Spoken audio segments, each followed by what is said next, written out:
Christians think that doing tarot will invite demons into your house. This is not true, so to correct the record, let me teach you how to summon a demon. That way you won't tell me that you're gonna accidentally do this shit by flipping cards around, because it's a little more complicated than that, I will say. Let me be so explicitly clear, though, what I'm about to tell you is my method, which is by no means the traditional occult super hyper grimoire method. It's just what I've done and what's worked for me. So, someone call that paranormal help support girl, by the way, so she can accuse me of killing people again for doing that. Anyway, ironically, we are going to start with a tarot deck, that really is dog shit for doing tarot, but is awesome for what we're going to talk about. And that is very specifically Travis McHenry's The Occult Tarot. You don't need this, by the way. You don't need this to do what I'm about to tell you. It's just that it makes it a lot easier, and I'll show you why. Not me having Lilith's sigil just fall out of this, because that's not in the deck. But you're going to want a sigil, and that's why I'm showing you this.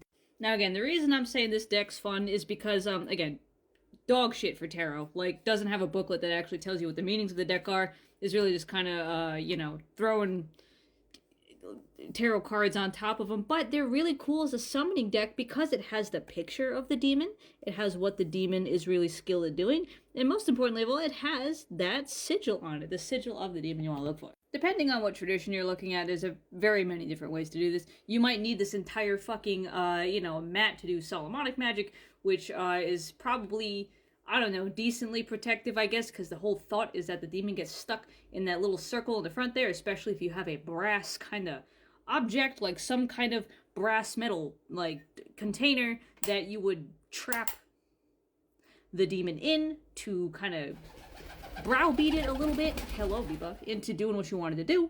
This is Solomonic magic. Controversial on Witch Talk right now, but it is an option. I'm an idiot, so that's never been my method of doing things. I just kind of go at it in a more folk magic style. And so all you really need is a sigil. Whether you want to go balls to the wall and carve it into a piece of metal, or simply have something like this, is entirely up to you. Start there, though. Sigil of whatever demon it is you're trying to talk to. Hi. Can I help you? Do you want to summon a demon? Huh? Well, okay. Anyway, let's take Duchess Boone, for example. Duchess Boone, this says she can help make one rich, smart, and well-spoken, gathers spirits at tombs, and changes the places of the dead. Very interesting, a lot we can work with there. The second thing you're going to want to do is figure out anything about your demon, which requires at least a peruse around Google, if not, an actual book, like the Ars Goetia, in which you might learn a little something about the demon, like its elemental affinity, what they like to have maybe represent them, what they themselves are based on, or where they come from, if they're once upon a time a deity that maybe got demonized into one of these, like, say, for example, Baal, Asmodeus, Astaroth, any of these ones.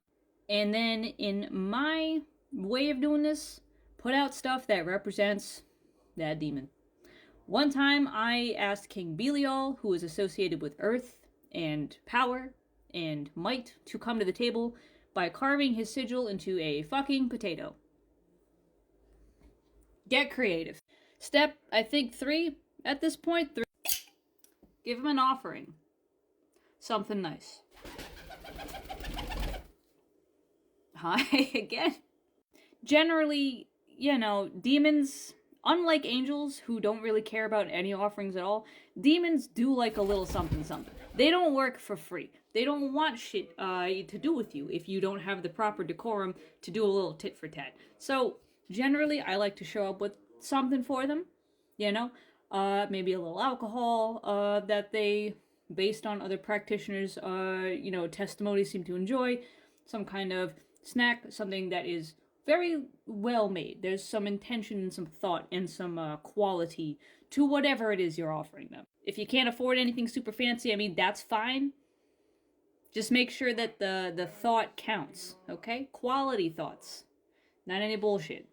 Step 4 now is to meditate, right? So this requires now, if you're nervous, if you're spooked, do a little bit of protection beforehand. Maybe, cast a circle, invoke your deity for a little bit of help, for a little bit of extra muscle on the side. If you're doing the Solomonic thing, invoke the corresponding angel to the demon, because that exists. In fact, alongside my occult tarot, there's also Henry Travis's angel tarot, which has all of the angels on them and also all of their symbols and correspondences and general abilities and things like that.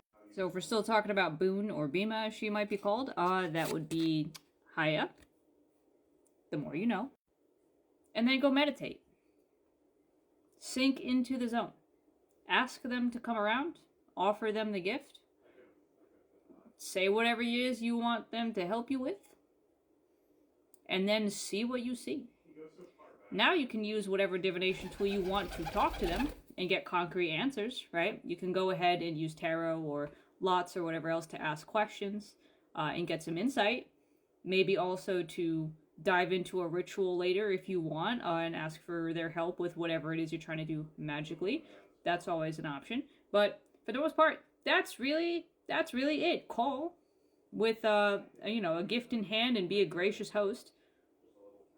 And chances are, if they feel like it, if they are feeling, that you are worth their time and whatever's happening is fine enough, they'll come by.